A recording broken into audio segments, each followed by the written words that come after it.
Election officials will continue counting across the state for the next several days. Many people are wondering why it's taking so long to declare a winner in this battle between Sinema and McSally. News 4 Tucson's Eric Fink has a few answers for you.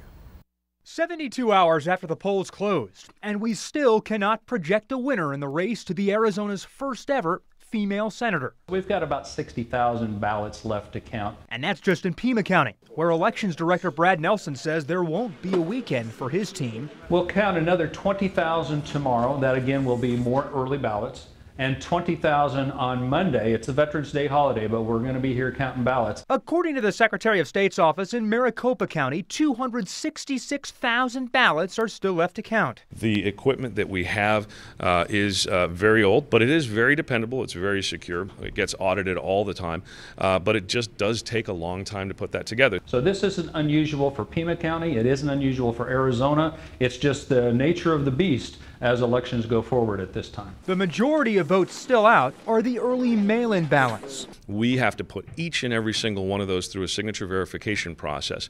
Every single signature is looked at by human beings to make sure that that signature matches a prior voter registration signature, and then we put it into the process. It's a process these election crews hope to wrap up in the next several days as a U.S. Senate seat hangs in the balance. The vast majority of ballots are going to be counted probably by the middle of next week.